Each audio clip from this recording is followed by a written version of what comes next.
red side, very strong flex. You can hold that all the way to R5 and then slot her into whatever lane makes more sense. Kalista's going to come through into that one-to-one answer in the aggression to Lucian. Expect the Nami. Now it's more about what Lurox is actually willing to play in my mind with so many junglers down. You could go towards the Viego. You could also go towards something like the Lee Sin, perhaps, if you're talking about early aggression that can very happily play around this Lucian Nami. What else is there really, though? Because beyond that, it feels pretty limited. There's one pick that Lurox has played this year. Kindred. Ooh. He's played Kindred 3 times across the course of this split. Certainly can do well into tanks, and he has a 100% win rate. 12 KDA over those games. It scales well. They've got an Ornn, maybe. Maybe, just maybe, a Kindred could come on through. That would certainly be an exciting way for the Unicorns to come into Game 4 of the series. But now, Heretics consistently hovering over this casting. That is a reference to Ruby playing it earlier on in the tournament. They're going to go with the Kalista Renata. This is a terrifying 2v2. Yeah, and it's 2v2 that came in at the start of the split. If you remember, certainly so many LPL games where Nami Lucian was prioritized 24/7, and then what came in as the eventual response, it was Kalista Renata, and that took over the premier, best bot lane in the meta. All right, they know something we don't. They've just found a way around us. I don't think he's played that. So actually, he has played it once. He has played it once. 100% win rate. All right, fair enough. But it is a singular game. So, whether or not that was going to be picked, I don't know. Volibear's also in that. What I will say, Jungle, Nocturne. These are all the pieces he's played one time. What I will say is that speaks to how deep the jungle pool, or how shallow the jungle pool actually is at this moment in the draft now. If the Heretics are willing to throw a ban at bloody Rammus. And Unicorns, they continue to remove away Ivo's Aatrox. He got it once, and it looked pretty okay. Wasn't, again, the biggest vocal point of the draft, but still had a pretty strong performance on it. And now they will also remove away the Vladimir from Ruby, just to ensure that it's not that comfort pick in this position where you can try and capitalize and close out on the series from the side of Heretics. Gonna have to see that Vladimir from Ruby, as you mentioned, and now another ban from the Unicorns. Could be up towards that top side, as they already have their Ornn locked in. Want to make sure that Scarface has a reasonable matchup, but actually taking the Silas off the board. Yeah, quite like that. Just means that you don't have to deal with the Ornn being stolen away. Now, this has to be Swain, right? Yeah, I mean, it's been Swain every time. It's been Swain every time. My thing is, you kind of see the top lane matchup already, so do you just wait? Or I guess you also have the Sejuani already to flex. So yeah, I think actually I take back Swain just makes a little more sense. If Swain, just go back to what you've been doing so far. No. Okay. So it's a Sejuani top. Okay. So the Aatrox ban completely wasted ultimately here. The Xin Zhao, bit of pressure in that jungle role for Blue Resort. And now we have to see where the Unicorns are willing to go for Lurox here. We mentioned the Nocturne has been played once by Lurox this split, but we really are in the fringes of what is meta. Yeah, we really are. Nocturne, if I recall, recently got a couple of buffs, but I think it was more to do with lane Nocturne as opposed to jungle Nocturne. So, I mean, you're the color, not me. Hey, you know what? Actually, someone should get Benny on the line. He's gonna know. He's gonna know. Yeah, that's an encyclopedia of Nocturne everything. But it will be the Victor that rounds out this draft. And I will say, Unicorns, a little bit all over the place of this draft. I think kind of pushed into a corner with so many jungle bans taken away. And now I think realistically Zori can do whatever he wants, right? He played this side of the matchup with the Swain, didn't look so good against the Victor, so he's going to move over to the Ahri. And honestly, I don't mind this. My only concern is a little bit of pretty high value cleanses potentially to come out from Ruby and Shiganari to sort of deal with potential pick. But aside from that, it just makes a lot of sense. You've got Xin Zhao Ahri in the mid lane to just win out very early on in the 2v2. Nocturne needs to hit 6 until he really has a lot of pressure. And that's kind of my big concern here for the Unicorn side. They have a lot of agency once level 6 rolls in. But before then, there is so little, and especially the first couple of levels where Lucian Nami typically will dominate most lanes. They're not going to be able to do that on the bottom side, and they're also going to lose out on the 2v2 in the mid jungle. And they even have a winning top side. So Heretics kind of have it all to me, Munch. Yeah, they've got control of the early game, is the long and short of it. And we saw what happens in game number 3 when Heretics have control of the early game. We'll see if they can rinse and repeat that scoreline. I will say as well, Zvero You mentioned that Ahri pick, right? He's locked it in again. It's his 10th game of Ahri across the course of this split. He has won 8 out of the 9 so far, and he's got a 6 KDA doing it as well. This is not a pick that Sparrow is uncomfortable on. This is a pick that Sparrow has been known to dominate on in that mid lane. And I feel like Sparrow versus Ruby might end up being the story of this one, because Ruby got kind of camped by Blue Resort, kind of destroyed by Sparrow in game number 3. We'll see if Sparrow can rinse and repeat that story. Yeah, and Ruby, when he was running this Victor in game number 1, it was a little while ago now, was having a pretty good time of it. Of course, it was into a different matchup. We'll see whether or not you can keep that same level of dominance. However, onto the Rift, potentially the final game, if we're to go off of momentum for the series. But Unicorn still, loads of options. Mid-game, again, still worried about the early game for Heretics. Absolutely. And do you know what?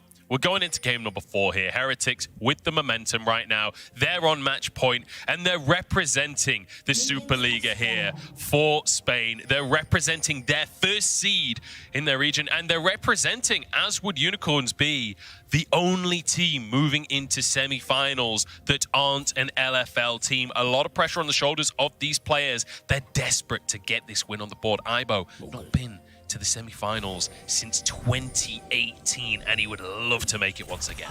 He really would. Like you say, the only team that would be from the LFL in semis, the winner of this series. Lurox is going to do something quite clever and just try and start on this Raptors, but you can see Zoru trying to play a little bit of interrupt, and Blue Resort will also come over here, steal away half the chicken camp. Lurox gets the big one, but again, the big one doesn't quite get him level 2. Still, however, should be fine moving up towards the top side. Heretics just going to split the map, and I think this makes so much sense. Just simply because Jack Spectre, Whiten, feels like they have been getting the better end of the laning phases a lot of the time throughout the series, and if you isolate that, it feels like, realistically, Unicorns aren't going to be able to respond too well, because top side of the map, it's Victor and it's Ornn. They're not going to be able to play through these lanes. Yeah, they're not exactly going to be able to put massive pressure on. You can see Blue Resort already going to go for a play. Level 1 on Winsome here, just takes half of his HP bar. The knockup won't quite come on through, and Shigenari is on the wrong side. There's a flash forward for the knockup here. Shigenari going to be forced to flash as well, as the handshake doesn't quite connect. But there you go, 80 carry flash burn. They'll be more than happy with that. You know what? Honestly, Blue Resort, based gank. He's just like, you know what? I've got a red buff, got half chicken cap. He stood there, he's hitting the Krugs. He's like, why am I hitting the Krugs? Why am I hitting Krugs? This doesn't make sense. This doesn't make sense at all. No, all right. Lurox will, at the very least, respond quite quickly and go towards the top side. There was no wards dropped by Heretics to actually catch out this rotation. I just saw a ping rather come out onto the blue buff of Unicorn. So that's actually where the Heretics side feel that Lurox is at the moment. So you will get some jungle camp stolen away. Even picked up the Raptors now, actually eyeing up a top side gank level 3. Very high up in the lane, Aibo. And Aibo, no flash here, running the TP and Ignite. He just queued. Scarface won't be able to find the knockback. Did just use his Q, though. The movement speed is going to be there. Flash forwards, the fear available. And that's a dead Aibo. First blood taken by Lurox. Yeah, honestly, really nice from Lurox. And just attacks from an angle that it seems like Heretics weren't prepared for. They didn't get a ward to cover the crossover from Lurox. And now Blue Resort going to respond with this stacked wave. Level 2 just hit by Winsome. No flash on Shigenari, remember. Oh, Blue Resort loses almost all of his HP, though. Are they really still going to die? This one, they go in. TP's coming up through. Blue Resort gets in. There's a kill, and he somehow gets out with his life. Winsome, low on HP. The spears are there. Jack Spectre should get the free rend, but I think it might be on cooldown here. Scarface arrived to clear the wave. All right. Could have been very chaotic. It was very chaotic. It could have been even more chaotic. So really nice from Winsome and Shigenari to just burst out Blue Resort and potentially force his way. The big issue is that Jack Spectre and Whiten are both full HP. The handshake connects. Yes, the cleanse is quite nice, but the burst damage can still come through. Definitely eyeing up the potential of a redive here. The only thing is, if you look towards the minimap, it was Ruby that had first move over the side of Zoru, so they don't want to overcommit. They take what they can get and they leave. Blue Resort back in the bottom side of the jungle, continuing to try and split the map if he can. This is not a new strategy from Heretics. Abandoning Aibo on the top side on a tank, this is their bread and butter. This is how this team always does it. Whoa, Aibo on a tank, resources go to Jack Spectre. I feel, yeah, very classic Heretics right now in the early stages. We'll see how many times they can continue to redive while Shigenari has no summon spells. Blue Resort, almost 5 minutes into the game, hasn't reset yet. Really nice from Unicorns to try and spot this out, and this is just a game of cat and mouse, isn't it? Like, Blue Resort trying to play it as slow as he can so he can find his way in. Shigenari and Winsome forced away once again. Look how many minions are dying to the tower right now. Jack Spectra gets a solo plate early on the Kallistra. Zvero's even moved down as well, as this wave will just get stacked up by the Rens and taken out by Jack Spectra.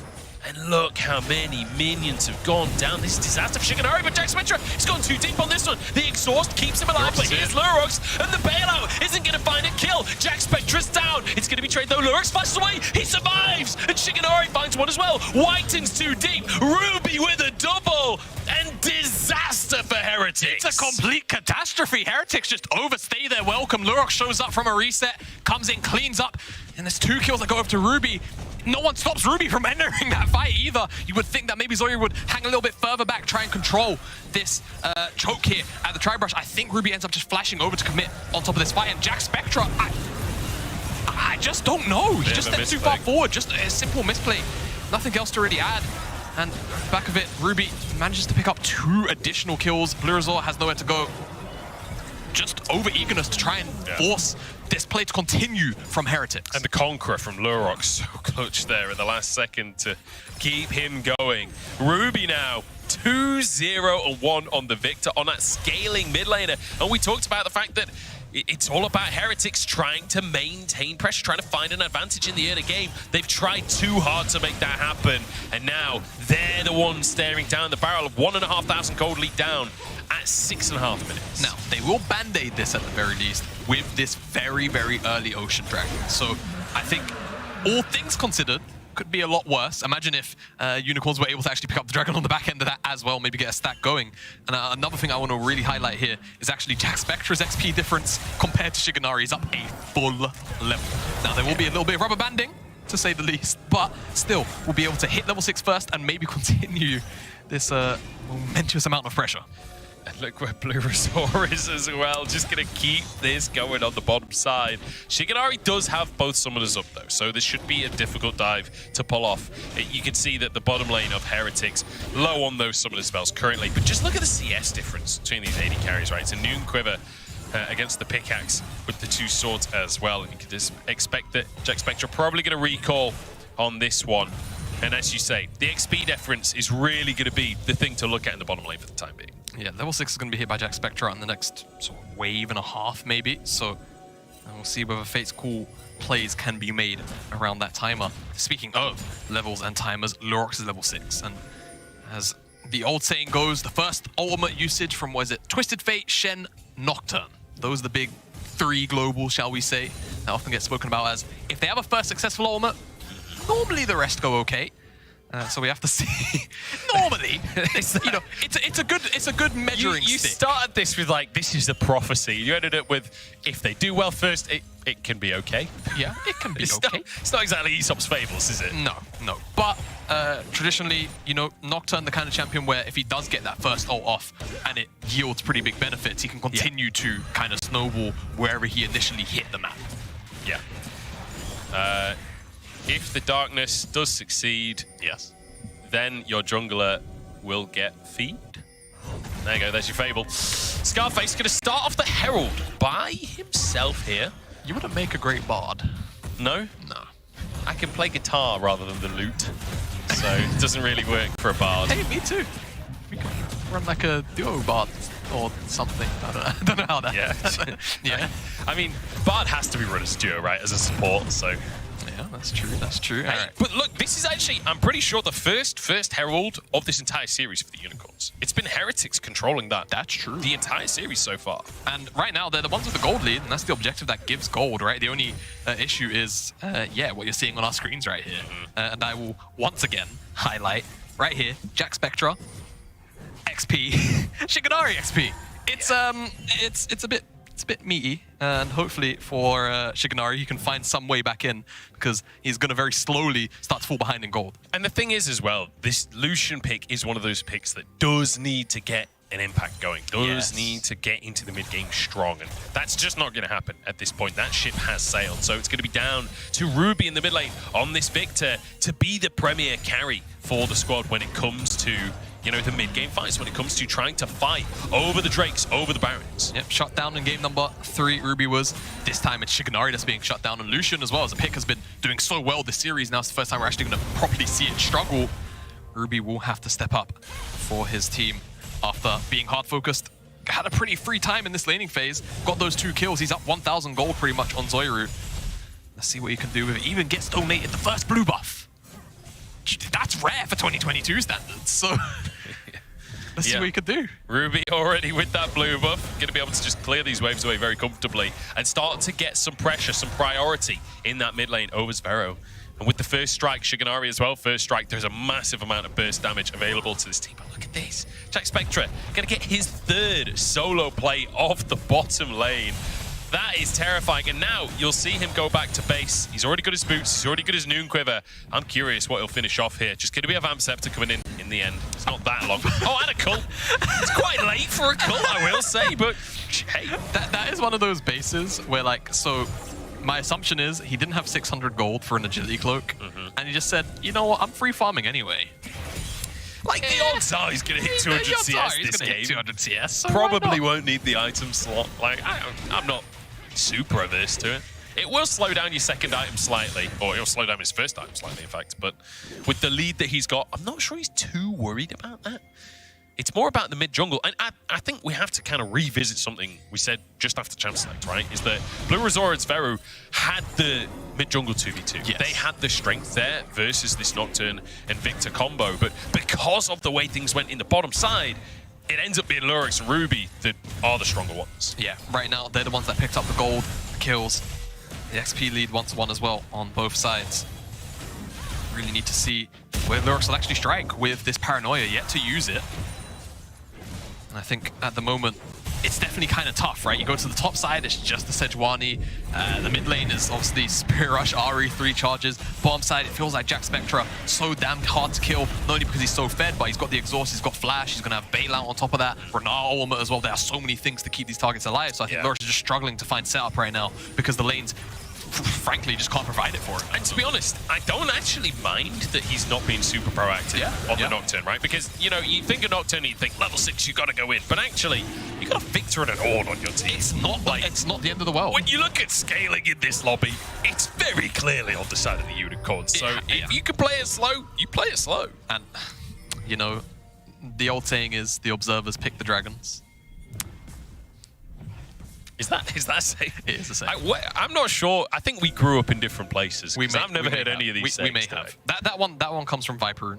I'll see. They know me at this point. Well, okay. Yes. Cloud Soul analysis time. Are you gonna make me chill out for the Cloud Soul? How good is it? Yeah, Joe, it sucks. This is not a good Cloud Soul game. I know. Yeah. I knew that. The audience knew that. I just wanted to hear you say it out loud. I know. It always sucks. That's the beauty of it. But okay. It could be good for, like, kiting backwards with Renar and Callista. Smile. I'll stop trying now. Yeah. Ari will move quite quickly. Thumbs up.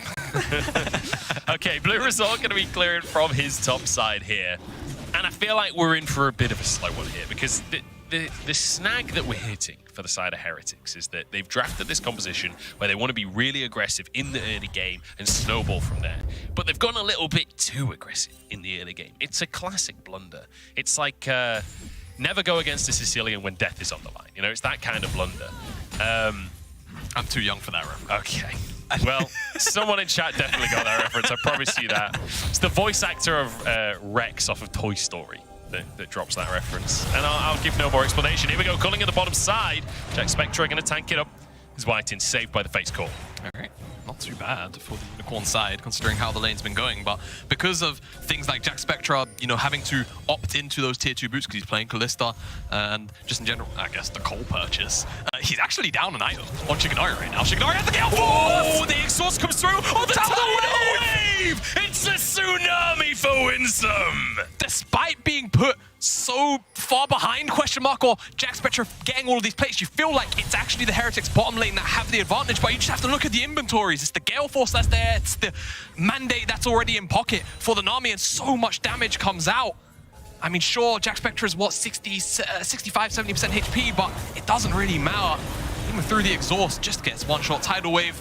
Turns out Kallista's not the best swimmer in the world. Just washed away in the bottom lane. And look at that, the gold dead even between our AD carries now. Shigenari finding himself some space in the bottom side. And an 800 gold lead for Winsome over White. And it's not often that you talk about support gold leads, but here we are, the mandate finished and making it work immediately. The Unicorns want their second Herald of the game, but Ibo here to contest as Zveru moves in as well. Lurks would really like to finish this one, but it ain't gonna happen. It's taken by Zveru in the end. All right, Heretics get that one slipped away, and like you say, Zveru even gonna pick it up. So he's gonna be the one with that Herald in his back pocket.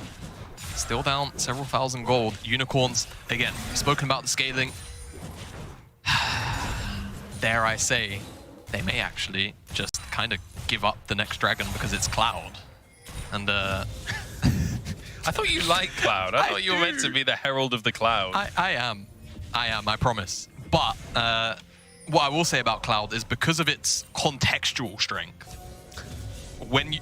Where do we go with this? Don't giggle. It does mean that compared to other souls, you can actually kind of happily give it up, let Elder spawn in, and then if you're stronger by that point, yeah, you just win the game because Elder's broken. So we'll see what Unicorns want to do. They have the items, in my opinion, to fight, yes, but do you want to flip it right now, even though you've got a 3k gold lead? You can kind of let it go. I guess mid lane priority is also going to be a very big deal in terms of who gets to the river first. And it's worth mentioning as well that, you know, Zveru has this Herald to find that priority that you're talking about, but also, if you do lose a fight here as Unicorns, do you really want to give a lead back over to the Heretics? Charm goes wide, and now in goes Lurok's first ult of the game, and it's going to be a Call of the Forge God on top of it. Bailout won't find the reset, so it's 1-for-1 so far. Scarface trying to escape. Ruby protected by his top laner. A great bubble, though, to stop White in escaping. Scarface trying to get to the wall. Flashes out to safety. Ruby getting stacked up on, but here comes Shigenari. Everything available. The culling blocked by the minion wave, though. He can't finish anyone off. Yeah, and I mean, 10 seconds until this dragon spawns up. There's one jungler available, and it's to Heretics' side, but it's the Unicorns that have access to the river right now. So let's see how this next couple of seconds play out, because Heretics could just slip into the river after the fact. Try and pick this one up. Lurox is respawned. Teleport's coming in. They from Ruby. So they're going to try and just control this choke. I mean, Shigenari. Oh, Shigenari wants it here. Goes in 1v3, but Whiteton can keep his AD carry alive. Zveru over the wall here. Doesn't have his ultimate available, but he does have an Everfrost Ibo's here as well. And suddenly Ruby's alone on the play. Jack Spectre forced out the top side of the fight here. Blue buff taken down. Jack Spectre survives. And now Ibo onto Shigenari. Both AD carries down. Lurix on the backline. Whiteton turns going to keep himself alive. Ruby trying to survive as the double kill comes through. Sphero, though, on the front line, trying to get into the middle of everything. The knock-up is huge. Lurix under the tower now. Sphero surviving. Whiteton trying to protect his team. Heretics forced out. They are forced out. Unicorns, such an amazing team fight, just pushing the Heretics back further and further. And Ruby, the person we said had to step up, is stepping up in these fights massively. And Unicorns, we pondered the question, will they give up the Cloud Dragon? The answer is no, it's the best damn dragon in the game, so they're going to fight for it. Absolutely. And Ruby take about 5-0 on 1 on this Victor. Who says Victor is a late game scaling champion? Not Ruby, as he takes over this early game. Already was on the 2 items. He'll probably finish a 3rd on this base. He is going to be absolutely massive. Let's take a look at this though, because the teleport comes in and you're thinking Unicorns, sure, they can just keep them at arm's length in the choke, but Shigenari has other ideas. He's forcing them back all the way. This knock-up from Whiten is nice, but there's no real follow-up because Zoiru's teleport hasn't followed through yet. And you can see on the bottom side, Ivo also hadn't arrived. So the engages are kind of a little bit too muddled up. Nothing actually sticks for the side of Heretics. And then Shigenari again just dashing forward. He only knows forward. He only knows forward, and so does Ruby apparently. Flashes forward, picks up the Callista, and as the fight ensues, Ruby's just unkillable in the middle of everybody. Yeah, he's got a crown and he's happy to use it. I love that Ruby just walks forward, just one taps Jack Spectre as well to finish that kill off. What a play from Ruby. Shigenari willing to be aggressive, and once again the culling comes on through. Herald charge, the first tower already went down. It will be half of this second tower. Not enough to finish as Ruby arrives. Here comes the team once again. Lurix into the middle of 3 of them, has to retreat once more. Tidal Wave to try and stop Ibo getting into the play.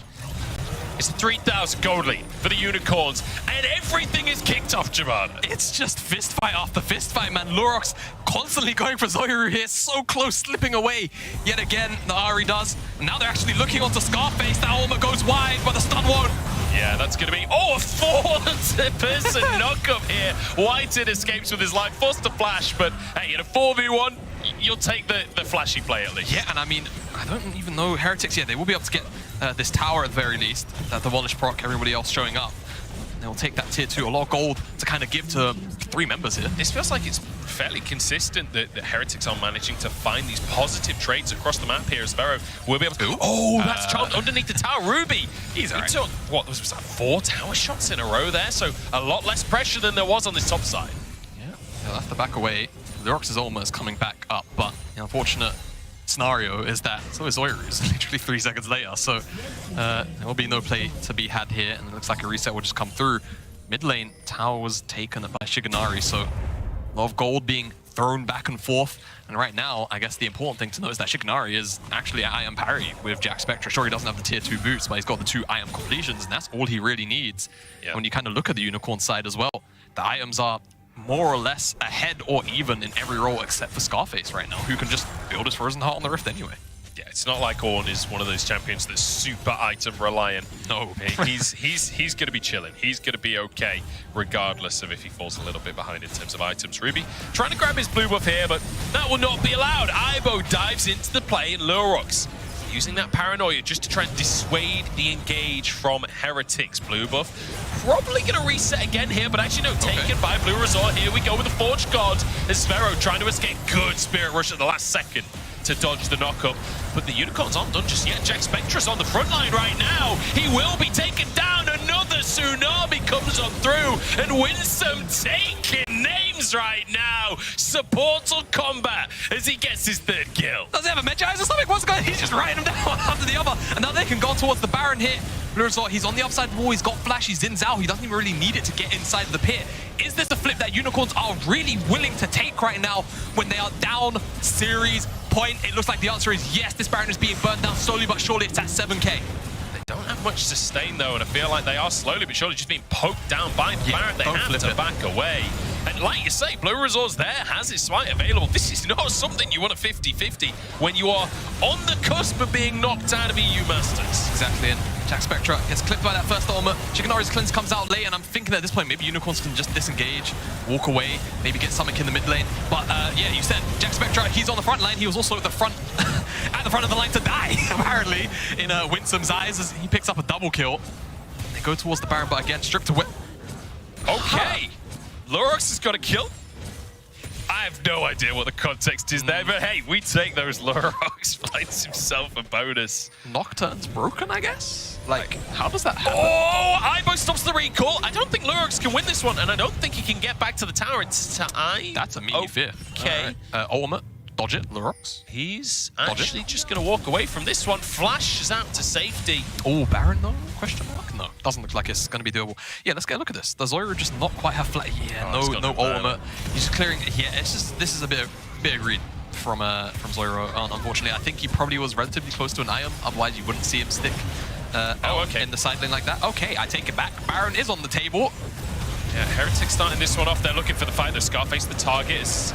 The hostile takeover goes pretty wide on this one. Oh, Whiten almost gets one shot by Shigenari. Yes, he does get one shot by Shigenari. Flash forward from Ruby to dodge away from the Everfrost. Call of the Forge God is in. As in comes Lurox as well. A double through for Shigenari. And the Unicorns want a full series here. Shigenari forced back again, but it will not matter. Triple kill for Shigenari. And now onto the Baron once more. The bells are tolling. Silver scrapes, Joe. I can hear it.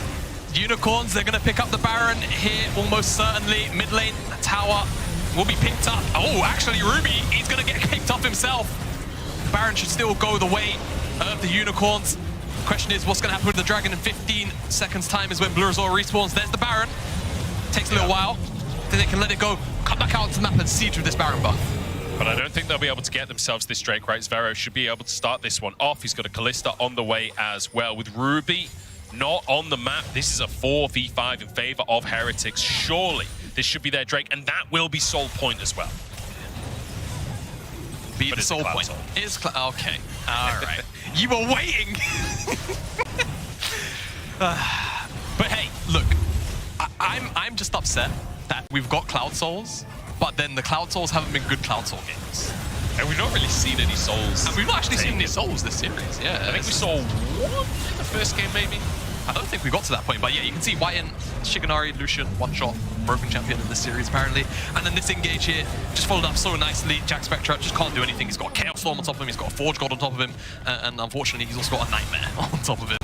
And he drops, and Shiganari finds himself a triple kill. No one else around to slay for a Penta.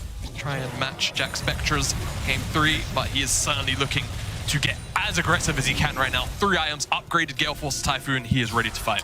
Yes, he absolutely is. Shiganari, I'm loving the aggression we're seeing on this Lucian from both Jack Spectra and Shiganari, both of them showing that they know how to be aggressive, know how to push that advantage. They won't be able to go for the tower here. Whiten trying to find the engage, but just ever so slightly short on it. As Scarface TP's into the play, Ibo will prowl away on his Poro.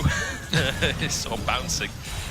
As in the meantime, Lurox just pushes a tower in the top side for himself. Lurox side lane, I quite like this, right? He's the champion with the global, just give the minions the Baron buff, take the tower, set up pressure for Unicorns to siege in the mid lane. And they'll get that tier 2 there as well, and they can push on towards the inhibitor with the Baron buff. Still got plenty of time to use this with. And now, oh my days! That was just double shot. That was insane. Sparrow almost get one shot on the play. Shiganari now moving on to Blue Resort, but does have that Crescent Guard to keep himself safe. But that's an ultimate burn. The Unicorns will be very happy with the results of this play. White in the next target. Another double shot and another half HP bar gone. Sparrow, big Everfrost in the team. Hostile takeover as well. With some shields across the squad side, though. They just can't commit. They just can't go in on the play. And now the Forge got across everybody. Scarface making it happen. Jack Spectra forced into the bailout, but he will fall. And I think that might just be game once again. The Unicorns turning things around. They lose in 22 minutes, and then they find a win in 27. This series is going the distance, and the Unicorns will not be shut out just yet. No, they will not. And this game, the first 10 minutes, 15 maybe even, so back and forth. I'm sorry,